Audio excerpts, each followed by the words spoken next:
este. Fui hasta la Diputación corriendo. Porque era que éramos incapaz de encontrar algo. Y bueno, nunca. Yo siempre iba a trabajar andando. Media hora. Mucho mejor. Que viene bien. Hombre, claro.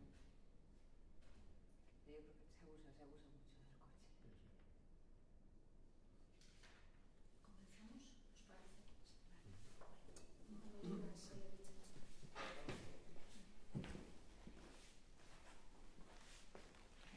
Buenos días, bienvenidos a todos y a todas a este acto que está programado dentro de las 8ª Jornadas de Música Antigua del Costil. Estamos ya en el último día, después de los 2 días previos, con una vorágine tremenda de actividades, talleres, conferencias, conciertos y bueno, hoy terminamos estas 8ª jornadas. Primero quiero agradecer, por supuesto, a Francisco Delgado Montero, el autor de la obra que a continuación van a leer dramáticamente, se dice así, ¿verdad? Va a hacer una lectura dramatizada que bueno, es el autor de la obra y que, con el que me une una gran amistad de hace ya años. Le agradezco mucho su presencia y también bueno, pues el haber escrito esta pieza que ahora vamos, ¿no?, a poder disfrutar. Y también, por supuesto, agradecer a Luis Gutiérrez Barrio y al grupo Trébol Teatro Ateneo, ¿lo he dicho bien? Sí, que van a hacer esa lectura dramatizada. Y por supuesto a todos ustedes por la asistencia. Yo espero que vayamos a disfrutar muchísimo de esta jornada y sobre todo aprender, ¿no? Porque el disfrute no está reñido con aprender y con crecer como personas. También agradecemos a Vincenzo Toro, que va a ser la persona que va a grabar la actividad, y al Conservatorio, por supuesto, al Conservatorio Superior de Música de Castilla y León, que apoya esta iniciativa. Muchísimas gracias y que disfruten de la jornada. Yo quiero también, antes de empezar la obra, dar las gracias a Pilar Montoya, que hace 12 años que nos conocemos, sí, y que desde que nos conocimos en una presentación mía, yo conocí a Bach, de esa biografía novelada de las primeras que hice aquí en Salamanca. Y hemos quedado amigos, y no solamente amigos, sino colaboradores en torno a la música antigua durante varios años, haciendo proyectos juntos y recorriéndonos todo Castilla y León con presentaciones y conciertos en clave maravillosos. Y bueno, ha sido para mí, de verdad, la maestra, la profesora de música antigua en general y además específicamente en todo lo que he escrito, que es mucho, como biografías de compositores, pues ella es la que me ha supervisado todo el material musical, así que le estaré eternamente agradecido y le sigo muy agradecido a Pilar. Muchas gracias, Francisco. Quería decirlo esto. Gracias.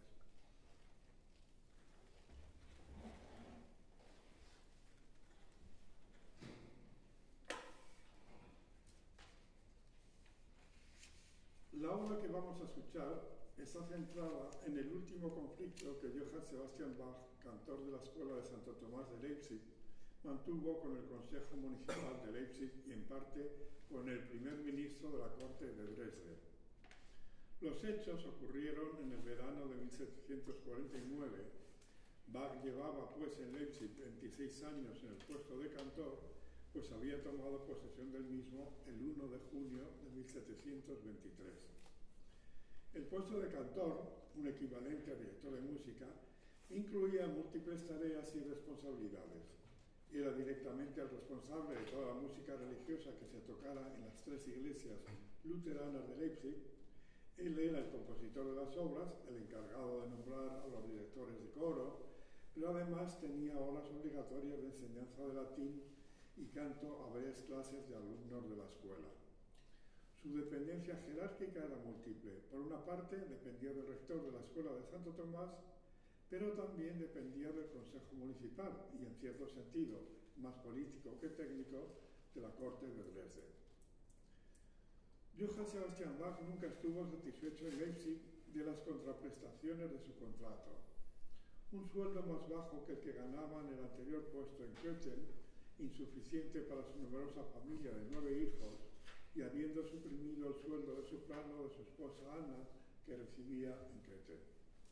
Hubo etapas de fuerte tensión entre el indisciplinado, entre comillas, cantor y algunos rectores y consejeros, tanto por algunas competencias propias del cantor, que no le eran respetadas como nombramiento de los directores de coro, como por indisciplinas, entre comillas, frecuentes en Bach, como viajes ejecutados sin permiso para la restauración de órganos en otras ciudades, o su poco interés por las clases obligatorias de latín.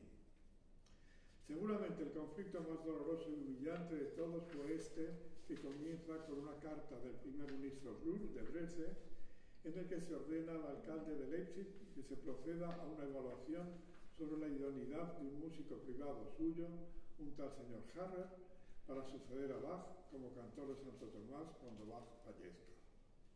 Pero los problemas de salud de Bach, a pesar de su avanzada edad de 64 años, no eran en ese momento de gravedad para plantearse el tema de su sucesión. Aquella primavera había tenido problemas con la vista, pero acababa de componer y dirigir la Pasión según San Juan y poco antes la Misa en Si menor, y mostró gran energía en todo momento. Esta obra refleja el enfrentamiento que frecuentemente se da entre la personalidad de los artistas creadores y los funcionarios ajenos a la creación artística, preocupados por las formas y las normas más que por la belleza creada por estos peculiares subordinados, muy frecuentemente poco sumisos. Cada lector interpretará más de un personaje, porque hay más de 5. Y de fondo estará la cantata de Johann Sebastian Bach, La disputa de fuego y pan, que está íntimamente ligada con el argumento de la obra.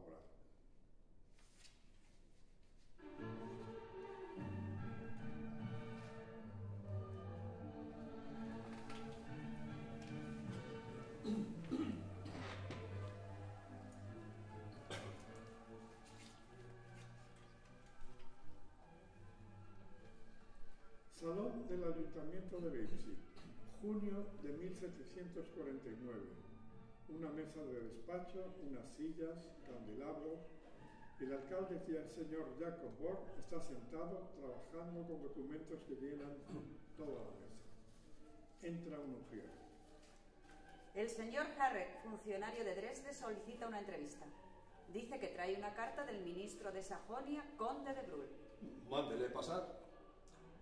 Me presento ante su ilustrísima, con todos mis respetos y en nombre del ministro de Sajonia, señor Brühl. Con sorpresa y gusto le recibo. Siéntese, señor Harrer. ¿Qué noticias trae usted de Dresde? Traigo una carta del ministro conde de Brühl con instrucciones para resolver un problema de la escuela de Santo Tomás de esta ciudad. ¿De la escuela de Santo Tomás? Comenta sorprendido al tiempo que comienza a abrir y leer la carta. Una vez leída, el alcalde sigue con expresión de sorpresa y después de una pausa se dirige al señor Harrer. Aquí hay un grave malentendido. No sé qué informaciones tiene el señor ministro de Sajonia sobre la salud del cantor, señor Bach, pero por lo que yo sé, ni se ha muerto, ni está a punto de hacerlo. Bueno, ni siquiera tiene en el presente alguna grave enfermedad que pudiera hacer pensar que... Sin embargo, este ayuntamiento informó a Dresde hace unos meses que la salud del señor Johann Sebastian Bach era muy frágil y había que preparar con tiempo su sucesión. No, ni mucho menos. Recuerdo que mandé redactar un comunicado en el que daba cuenta de los problemas en la vista del cantor, que eventualmente le podía impedir dirigir alguna ceremonia. Pero en esa nota ni mucho menos hablé de alguna gravedad en su salud, ni de buscar ningún sustituto. Creo, señor Harrer, que se ha exagerado el asunto y que debo pasar a redactar una carta aclaratoria para que se la lleve usted al señor ministro. Permítame señalarle lo erróneo de su conducta, ilustrísima.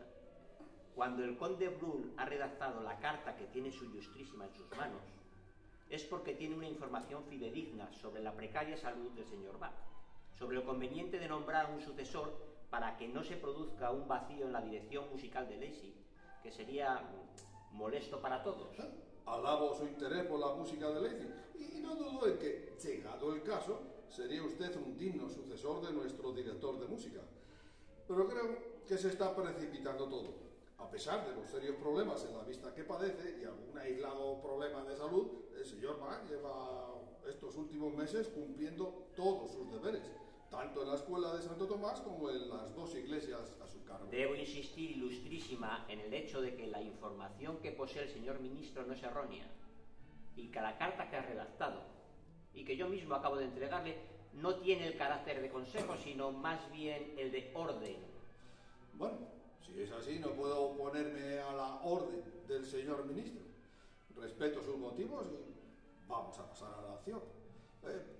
Toca la campanilla y aparece el ujier en la puerta. Por favor, busque al señor Maslow, dígale que venga.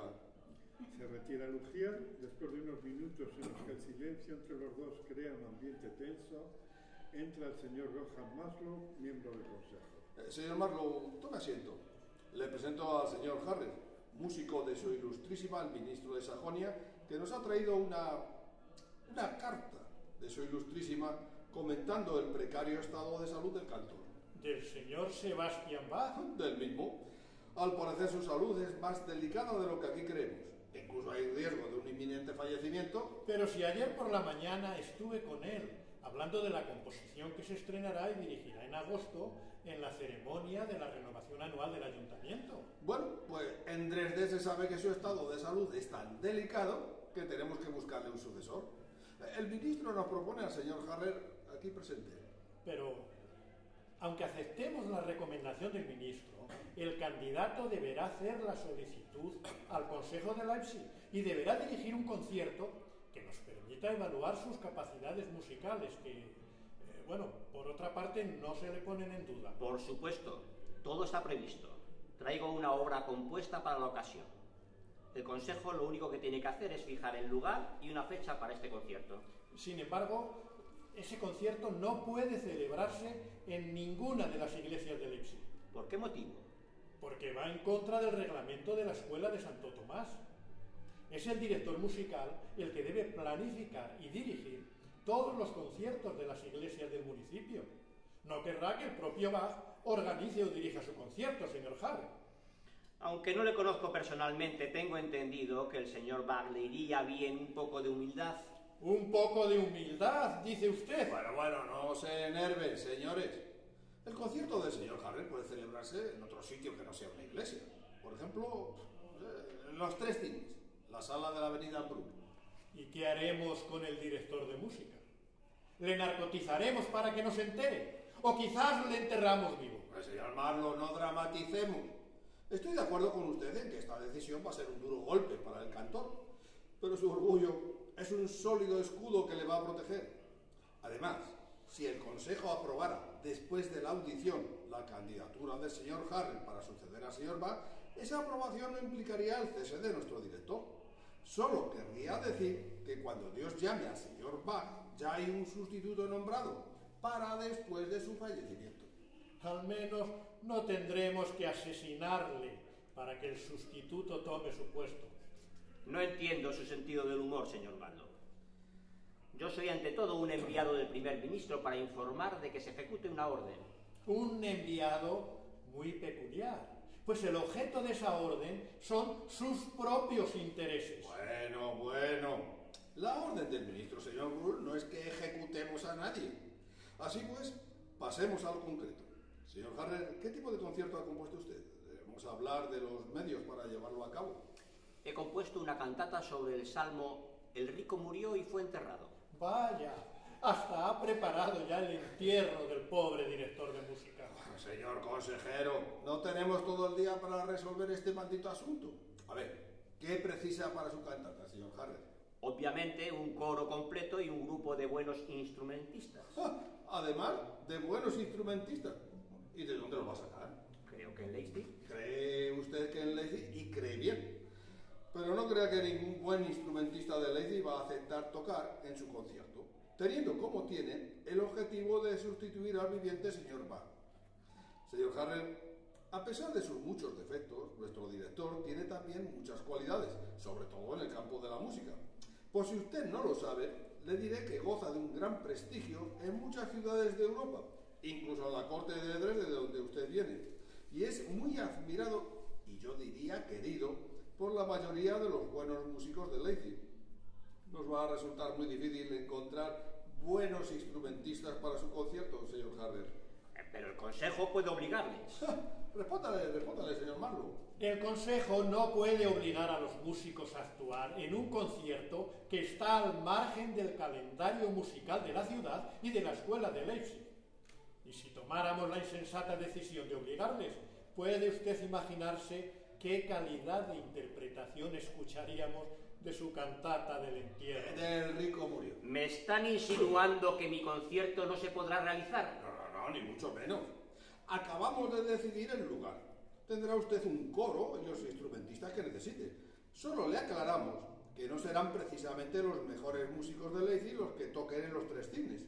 Bueno, y ahora, finalmente, tomemos la última decisión sobre este asunto. La fecha. Cuanto antes se realice, mejor.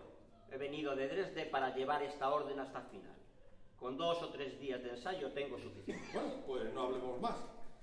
El próximo miércoles día 8 estrenará su concierto en la Sala de los Tres Cisnes. Desde mañana dispondrá usted de un coro y de los instrumentistas que necesite. Déjele al ujier de la lista escrita de los instrumentos necesarios. Y ahora, retírese, señor Harrell.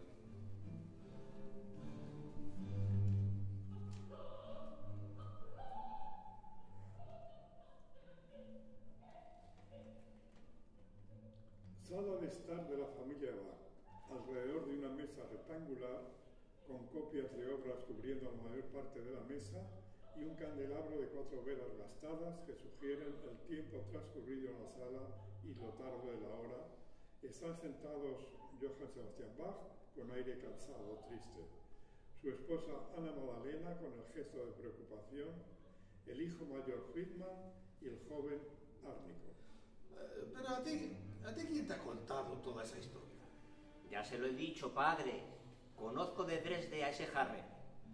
Sé que es el compositor privado del primer ministro. Cuando esta mañana le vi cruzando la plaza dirección al ayuntamiento me sorprendió. Me acerqué hasta la entrada, esperé un rato y cuando vi a mi amigo Hans, el ujier, le entresaqué con paciencia y astucia.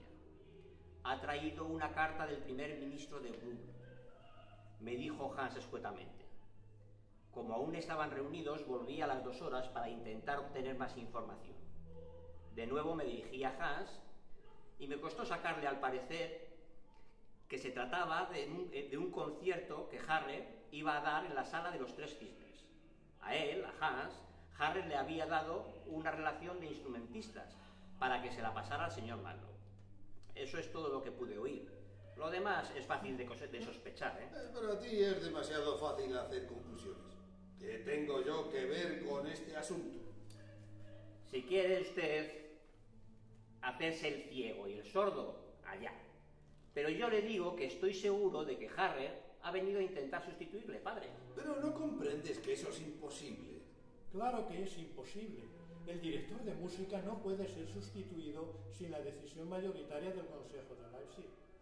Y para ello tendrían que existir razones poderosas para el cambio que no existen. Solo puede hacerse en caso de fallecimiento. De mi fallecimiento. Ellos saben que no padece ninguna enfermedad grave, que la recaída que tuvo en marzo la ha superado completamente y que sus problemas con la vista no le impiden hacerse cargo y dirigir todas las actividades musicales. Pero quizá el primer ministro de Sajonia tiene prisa para concederle a su amado músico una sustanciosa dádiva. Freeman, ¿qué quieres decir? Controla tus imprudentes palabras. Padre, solo quiero decir lo que he dicho, que aunque usted esté aún vivo y fuerte, el señor Brühl puede querer asegurar el futuro cargo del director de música para su protegido. La verdad es que ya no me siento fuerte, sino muy débil. Johann, no exageres tus debilidades. Has dado muestras públicamente de tu fortaleza en todas las últimas celebraciones. No faltas ni un día en la escuela. Dirigiste la larga pasión según San Juan el pasado abril. Estuviste muy activo y contento en la boda de Lienchen y Johann Christoph desde la mañana a la noche. Si no hubiera estado activo y contento en la única boda de una hija con mi mejor alumno, que ya estaría muerto. ¿Qué opinas tú, Christoph, de lo que nos ha comentado Freeman sobre el asunto de Harrell? Oye, Freeman, por favor, acércame la pipa, por favor.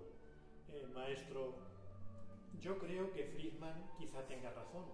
Aunque el Consejo no quiera sustituirle, el ministro puede desear asegurar el cargo para su protegido para el futuro. Atajo de sinvergüenzas. Y que Dios me perdone. El Consejo no tiene por qué obedecer la orden de un ministro de la Corte en materias que conciernen a Leipzig. Así es, pero esos lameculos no son capaces de luchar por los intereses de la ciudad. La política siempre es así. Favores por favores. Bueno, pues si el Consejo de Leipzig respalda la orden del ministro Brun, me vengaré. Y vosotros, hijos, me ayudaréis en la venganza. Voy a repetir para finales de verano la representación del desafío de Fenway Park. ¿Recuerda, Ana Magdalena, que estrené esta cantata hace unos 20 años, cuando los escritos del estúpido Johann Adolf Siebel ponían por los suelos mi música, tachándola de anclada en el pasado y aburrida? Como respuesta, Picander escribió esta cantata basada en la leyenda griega de Fenway Park. Ahora la voy a desempolvar y volveremos a representarla para que la escuche de nuevo el Consejo de Leipzig, el señor Harre y el primer ministro Brun.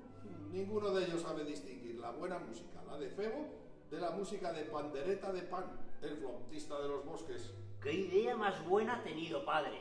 Además de vengarnos, nos vamos a divertir. Nos vamos a reír de ese atajo de ignorantes. Pero de buenas maneras, con elegancia. Nosotros no vamos a repetir sus conductas groseras y su ignorancia. Les vamos a responder de nuevo con buena música, con una obra culta y con humor. Y si es verdad todo ese asunto de Harrer, vamos a luchar porque vosotros, hijos, podáis también ser candidatos a sucederme. Pues a lo mejor tenéis más méritos que el músico del ministro Brun.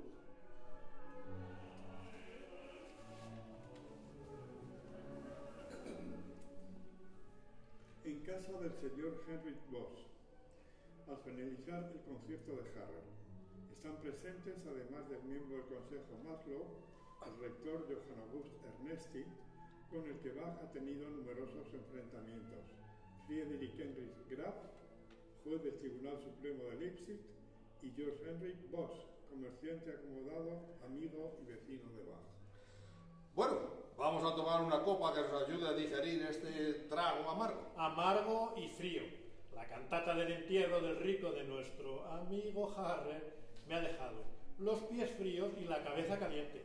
No voy a entrar en consideraciones musicales sobre la obra del señor Harrer. Vosotros lo pueden hacer mejor, pero sí quiero adelantar que el candidato del ministro Brun parece ser un músico suficientemente digno sucesor de Bach. Digno, ha dicho usted. ¿Y podría explicarnos cómo ha llegado a percibir la dignidad del señor Harrer? Bueno, antes de pasar a las discusiones, tomemos, les ruego, esa copa de vino, que nos hará estar más dialogantes y ser más prudentes en la decisión. Entran dos criados con sendas bandejas, copas y 2 botellas de vino blanco. Uno de los criados sirve las copas y cuando los 4 tienen una copa en sus manos, el señor Voss alza su copa y exclama: ¡Larga vida al señor Johann Sebastian Bach! Todos los presentes le deseamos una larga vida al cantor de Santo Tomás. Pero me temo que esa no es la cuestión a debatir aquí. Si el cantor de Santo Tomás está bien de salud, el señor Harrer no pinta nada en Leipzig, por muy buen músico que sea, que no lo es. Basta, señor Maslow. Centremos el tema. Ya sabemos que el señor Bach no está demasiado mal de salud para su edad. Aparte del estado de su vista, prácticamente perdida. Puede vivir aún 1 o 2 años. Nuestra tarea consiste en determinar si en el caso de que el señor Bach muriera o no pudiera seguir ejerciendo sus funciones, el señor Harrer podría ser un digno sucesor. Eso es lo que nos pide el primer ministro. Y esta comisión está aquí reunida para responder a esa pregunta. No hace falta seguir hablando demasiado para llegar a la conclusión a la que todos sabemos que llegaremos. No teniendo voto, aunque sí voz, nuestro querido anfitrión, señor Bosse, con los votos unidos de los señores Ernesti y Graf, nuestro informe será favorable al señor Harrer. No vamos a desobedecer al primer ministro. Se expresa usted como un joven rebelde de 15 años, señor Maslow. Es nuestra capacidad de razonar, de emitir juicios lógicos sobre la idoneidad del señor Harrer como músico, lo que determinará el informe y el veredicto de esta comisión. Pero si ninguno de los de los 4 presentes somos músicos. ¿Es verdad? ¿Cómo podremos juzgar las virtudes de músico del señor Harrer?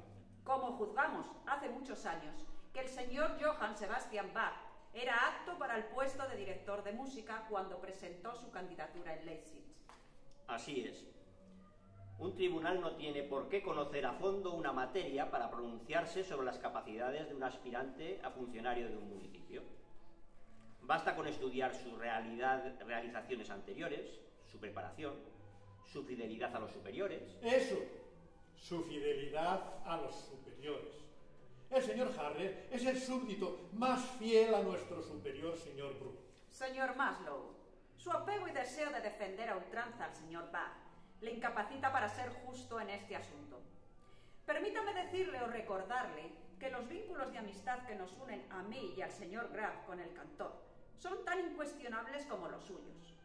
Como sabe, soy el padrino de sus dos hijos, Johann August Abraham y Johann Christian, y durante los primeros años apoyé sin matices la labor del señor Bach en Leipzig. Luego, su carácter intransigente, orgulloso y testarudo, como saben todos los presentes, nos hizo enfrentarnos duramente. En cuanto al señor Graf... Estoy rebosante de simpatía, amistad y admiración por el señor Bach. También le recuerdo al señor Maslow que apadriné al hijo de Bach, Gottfried Hedwig. Pero sé y debo discernir como juez de esta ciudad entre mis sentimientos hacia una persona y mis deberes al servicio de la justicia. Mi yerno, el señor Graf, ha centrado la cuestión. Hay que elegir estar al servicio de la justicia por encima de toda amistad, simpatía o antipatía. Pero me parece que si los miembros de esta comisión se ponen del lado de la justicia, se ponen necesariamente al lado de nuestro admirado cantor de Santo Tomás. No es justo que aún vivo el señor Bach se nombre a su sucesor. Va en contra del reglamento del Ayuntamiento de Leipzig. Y si por un criterio de excesiva prudencia y previsión se nos empuja a ello, el candidato a sucederle debería tener al menos el mismo o similar nivel musical que el actual director. En mi humilde criterio de amante de la música, que no músico, el señor Harrer no le llega al señor Bach ni a la suela de los zapatos. Esta tarde, durante su concierto, estuve observando los rostros de los distinguidos presentes.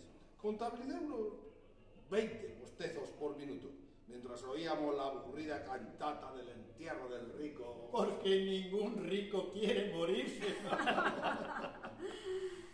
Las circunstancias en las que nos hallamos nos empujan a redactar un informe moderado acerca de la candidatura del señor Harrer para el puesto de cantor de Santo Tomás. En el informe deberían aparecer dos ideas centrales.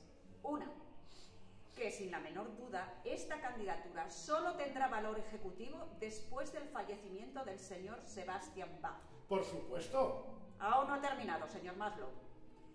La segunda idea es que, si bien el señor Harrer es un músico con menos experiencia que el actual cantor, reúne las condiciones para hacerse cargo del puesto. Con una decisión así, creo que conseguiremos las dos finalidades que están en nuestras mentes y que no tienen por qué ser incompatibles. No enfrentarnos al primer ministro de Sajonia, el señor Brühl, y hacer patente la autonomía de la ciudad de Leipzig. Me admira su capacidad, señor rector, de dialogar y llegar a componendas consigo mismo. Lo que usted quiere ver, lo ve, y lo que no desea ver, no lo ve. Desde el principio de este humillante asunto, numerosos concejales hemos estado en contra de escuchar al enviado del primer ministro de Sajonia, pues su petición no tiene cabida en las leyes que rigen la ciudad de Leipzig y la escuela de Santo Tomás. Ahora bien, una vez recibido y agasajado el mensajero, solo podemos salvar nuestra dignidad si el informe que elaboremos aquí comienza con una declaración en la que informamos que solo por deferencia a la figura del primer ministro hemos recibido y evaluado la candidatura del señor Harrer, siendo conscientes de que nuestras normas no permiten ninguna candidatura a un puesto que está muy dignamente ocupado por el señor Johann Sebastian Bach. Usted, señor Maslow, desea un enfrentamiento político con el primer ministro. Solo nos faltaba eso, que por culpa de un indisciplinado músico entremos en conflicto con la corte de Dresde. Agrandar una mosca hasta convertirla en un elefante es una estrategia impropia de un miembro del Consejo de Leipzig. Veo que su antigua agresividad contra el cantor permanece vivita y coleante. Indisciplinado músico, mosca, ¿de quién está usted hablando, señor Ernesti? ¿Acaso ignora que el señor Bach tiene también el cargo de compositor de la capilla de la corte real?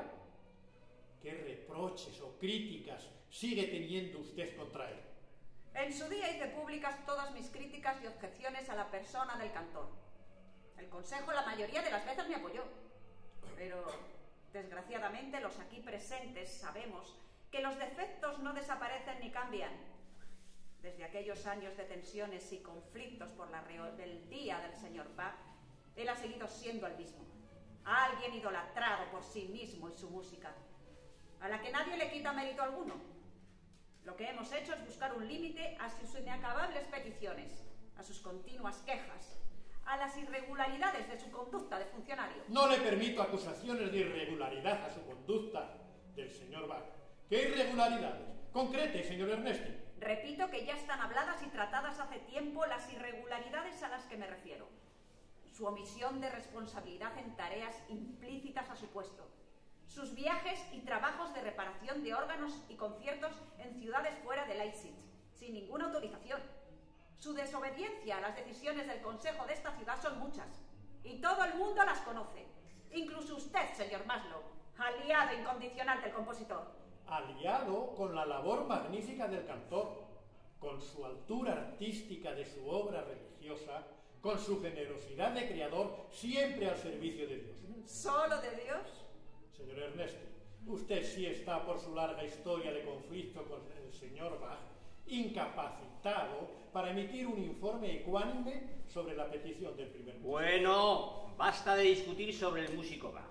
Aquí estamos reunidos para otro asunto distinto, para tomar una decisión sobre la aptitud o no del señor Harrer para cubrir el futuro puesto del cantor de Santo Tomás. Las dos posturas opuestas de los dos miembros del Consejo podrían seguir expresándose per secula seculorum. Y además, no son tan opuestas en cuanto a qué hacer. Señor Ernesti, debe comprender que la mayoría de los artistas, músicos, literatos, pintores y demás artes suelen ser bastante extravagantes en su carácter o en alguna faceta del mismo. Esa es mi experiencia y la de muchos de mis colegas. El señor Bach no es una excepción. Unido a sus claras virtudes está presente su orgullo y su, llamémosle familiarmente, cabezonería. ¿Y su excesivo interés por lo monetario? ¿Usted no lo tendría, rector? Si fuera padre de tantos hijos como tiene el señor Bach, con el sueldo ajustado de cantor de Santo Tomás. Seguramente sí, pero no estaría pregonando por doquier mi religiosidad, mi espiritualidad, mi sabiduría de ferviente seguidor de Lutero. Él no las pregona. Al revés, es demasiado humilde con sus obras. Son sus obras las que pregonan, como usted dice, su gran religiosidad. Sí, pero con un pie en la iglesia luterana y otro con el Papa de Roma, como ha demostrado con la composición de la última misa con los ojos puestos en el católico rey polaco. No olvide ya los conflictos pasados, señor rector. Admita que a usted la música le entra por un oído y le sale por otro, y que el señor Bach vive y ha vivido siempre de ella y quizás para ella. A los que Dios no nos ha dotado con ninguna sensibilidad para el arte, debemos ser humildes y admirar y alabar, si llega el caso, a aquellos pocos con los que Dios ha sido generoso. El arte y la música que compone el cantor de Santo Tomás es un reflejo de la infinita belleza divina. Muchas veces hemos salido de Santo Tomás y hemos comentado entre nosotros, entre un grupo de concejales, que la música que acabábamos de escuchar nos había transformado. Solo faltaría que a los orgullosos artistas le alabáramos y le dejáramos patente nuestro reconocimiento. ¿Quién lo soportaría? Encumbrados como gallos, no tardarían en proclamarse dioses y tratarnos a los demás como asnos. No, mi buen amigo Graf, no sea usted inocente. A los artistas hay que tratarlos con mano dura. Es la única manera de que hagan obras útiles y que no se sobrevaloren.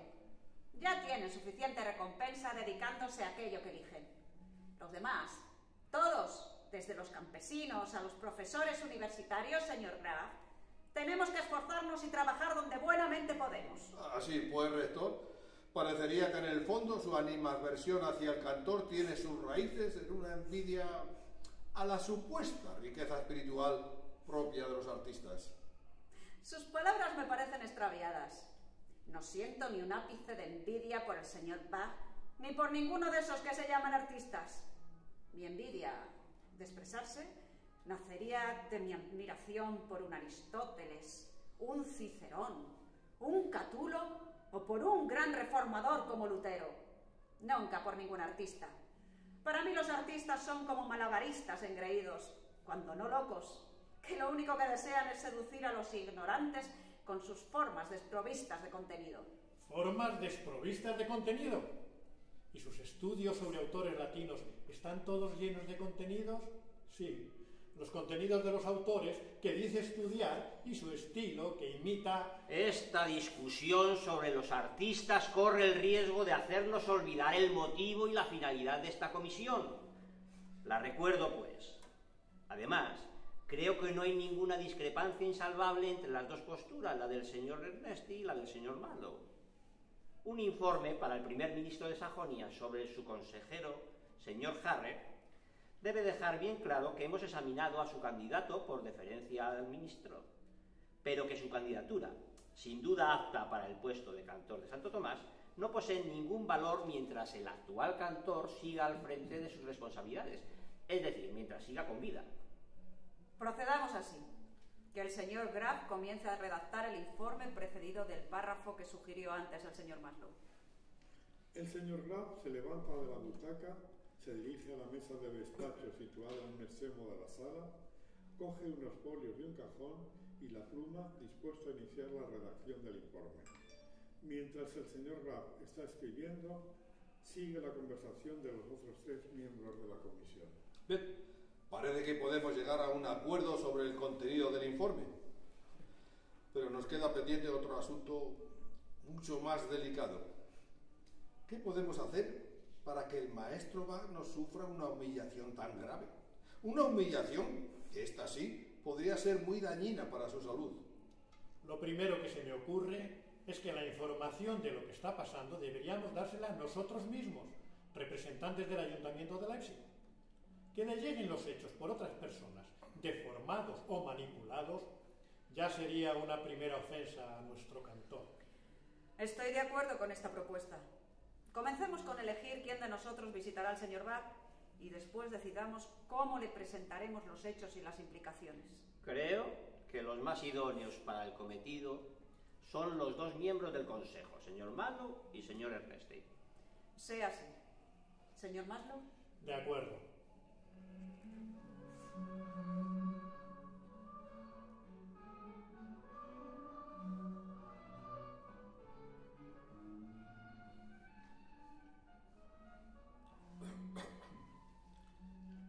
Casa del cantor Johann Sebastian Bach. En la misma sala de la escena 2 del acto primero están presentes el señor Bach, su esposa Ana Magdalena y su hijo mayor Friedman. Entran el señor Ernesti y el señor Maslow. Adelante, adelante, señores. Tomen asiento.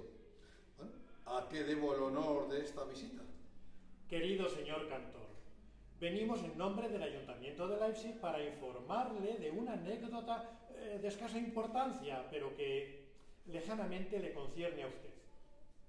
Como no es un asunto que requiera ningún tratamiento formal, hemos decidido plantearlo como una conversación privada, en su casa. ¿Y de qué se trata? Se trata, en resumen, señor cantor, de que el primer ministro de Sajonia, señor Bruhl, nos ha pedido al Consejo de Leipzig que recibiéramos a un candidato para el futuro puesto del cantor de Santo Tomás. ¿Qué futuro puesto es ese? Un puesto futuro, no presente. Como verán, la corte de Dresde es muy previsora, quizás demasiado, y ya está pensando en algún candidato para cuando nuestro querido cantor actual no esté con nosotros. ¿Y ya han recibido al candidato? ¿Quién es? Un mediocre músico que ha traído para su presentación una cantata. El rico murió y fue enterrado, aburrida y pomposa. Se llama Harrer. Le conozco. Es el músico privado del primer ministro Bruhl, un hombre ambicioso y gris. Pero, ¿por qué han entrado esas prisas en Dresde? Mi marido tiene una salud que le permite seguir trabajando sin parar. A raíz del episodio de la primavera pasada, alguien debió informar de que el cantor de Santo Tomás estaba mal de salud. Los de Dresde podrían haber preguntado directamente al señor cantor o a su familia por su estado de salud. Bueno, ¿y qué ha pasado? El pasado miércoles 8 estrenó en Los Tres Cisnes una cantata de título El rico murió y fue enterrado. Nos aburrimos mucho. De la cantata no soy yo. Desgraciadamente no sé qué es ser rico. Aquí el problema, como usted sabe, querido cantor, es que la Corte de Dresde está ignorando la norma municipal de Leipzig que concede la prerrogativa de encontrar sucesor a su cargo únicamente al Consejo de Leipzig. Pero no podíamos enfrentarnos con la orden del primer ministro Bruhl, pues nos llevaría a todos a una discusión sobre las formas y no sobre el objetivo. La orden del primer ministro es que juzguemos la idoneidad para el cargo como futuro sucesor a su cargo el señor Harret. Eso es lo que hemos hecho. Y hemos redactado el informe que nos pedía, expresando en él, en resumen, que aunque le juzgamos con suficiente actitud musical, tendrá que esperar pacientemente a que el actual cantor sufra alguna grave enfermedad y fallezca. Y esa espera puede felizmente ser de años, dada la fortaleza física de la que usted goza y ha gozado. ¿Quiere leer nuestro informe, señor Bach? No tengo ningún interés ni curiosidad por ese informe. Pues yo sí quisiera leerlo. Adelante, señora Bach. Sabemos que la curiosidad de las mujeres es siempre mayor que la de los varones. Lea usted y comprobará que no ocultamos nada. Ana Magdalena lee serenamente el informe y al terminar se lo entrega a Matlock con unas fotografías. Gracias. No tengo ningún comentario que hacer. Pero yo sí. Toda esta operación es humillante para mi padre y ustedes, señores del Consejo Municipal, le deberían haber ahorrado al cantor de Santo Tomás este sufrimiento, defendiendo la autonomía de la ciudad de Leipzig en esta materia. Bueno, Freeman, no exageres. Una cierta humillación ya la estoy sintiendo, pero veo la misma humillación que deben sentir los señores consejeros al someterse a una orden de Dresde que nunca se debió emitir. En cuanto a sufrimiento, ya veremos, si mi vista me lo permite, claro. Estoy completamente contigo, Friedman, y también con tu padre. Es una actitud realista la que nos ha llevado a bajar en parte la cabeza, pero sobre todo para dar por terminado cuanto antes este desagradable hecho y no prolongarlo, entrando en el conflicto de competencias con la Corte de Dresde. O sea, si hay que matar a la gallina, que sea cuanto antes. Basta ya, Freeman. Tanto el rector Ernesti como el consejero Maslow han venido a casa amablemente y han tomado las decisiones menos dolorosas para mí. Se lo agradezco. Ustedes no son nuestros enemigos. Si siento algún enfado es contra el ministro Bruhl y contra su músico privado. No les molestamos más. Mi consejo es que se olviden de este indeseable incidente lo más pronto posible y no le den más vueltas. Maslow y Ernesti se despiden de todos y se van con semblante serio.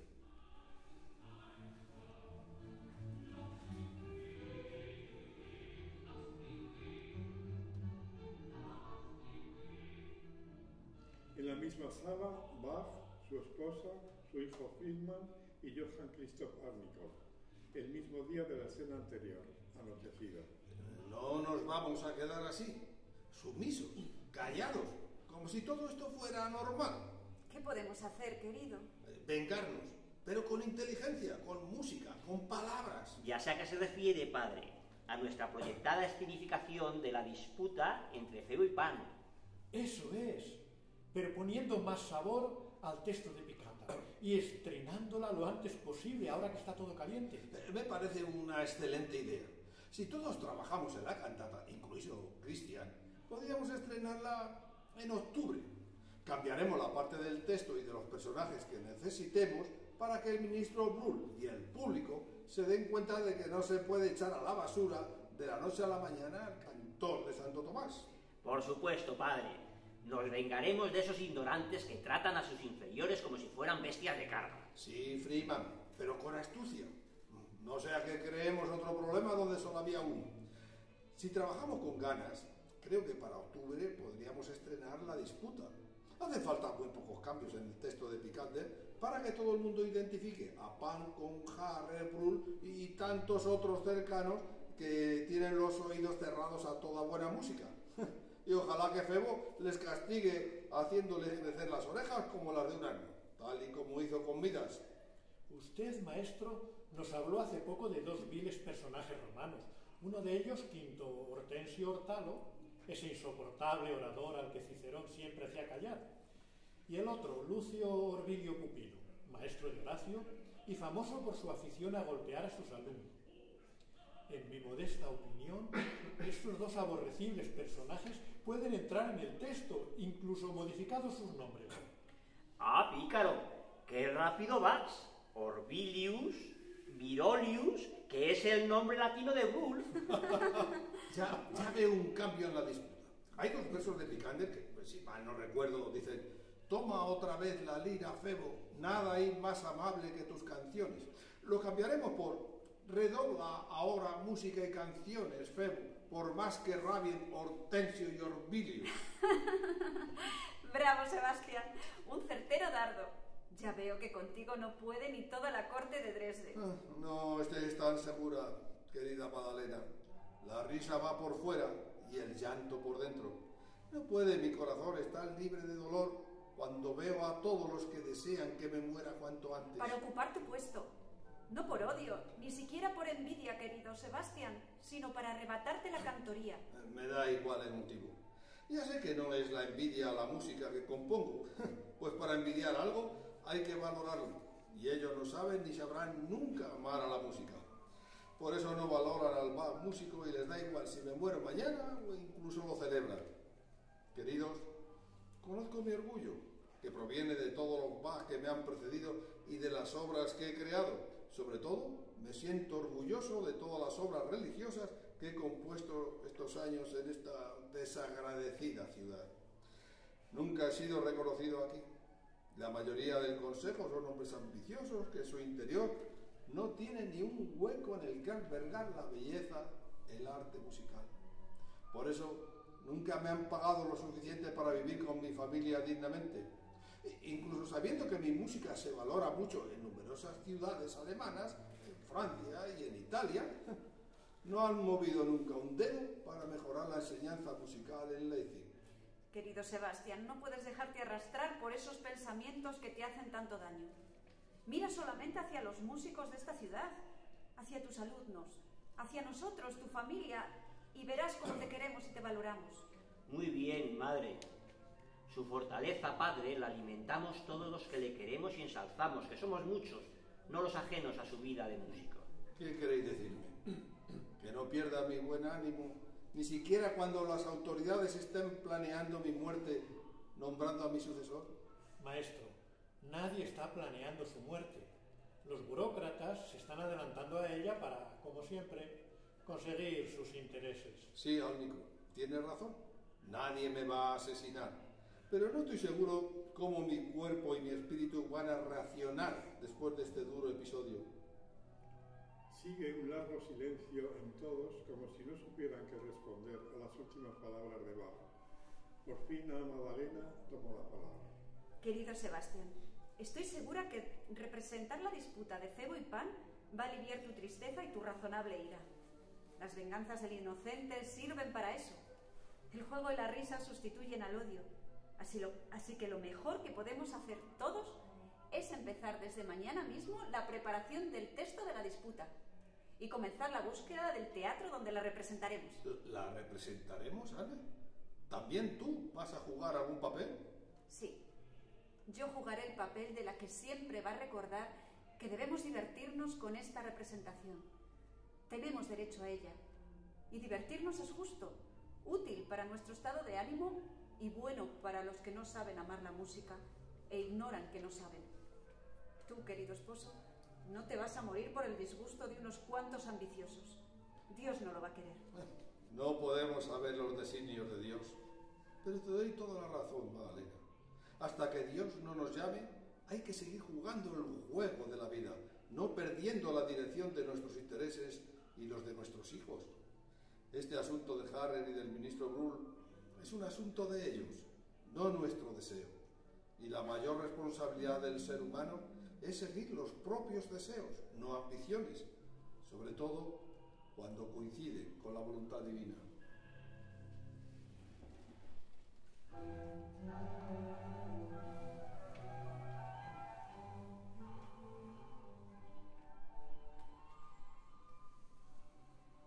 Unos meses después de estos sucesos, tras sufrir 2 operaciones fallidas por problemas de visión, efectuadas por el afamado cirujano inglés John Taylor, la salud de Bach se resintió, muriendo en Leipzig el 28 de julio de 1750. Su hijo Carl Philipp Emanuel Bach, gran compositor e intérprete, presentó su candidatura al puesto de cantor de Santo Tomás, pero el Consejo de Leipzig decidió dársela al señor Harrer, el músico privado del ministro Bruhl. Carl Philipp se encargó de ordenar y publicar la ingente obra de su padre. Gracias a su esfuerzo ha llegado hasta nosotros la gran obra de Johann Sebastian Bach.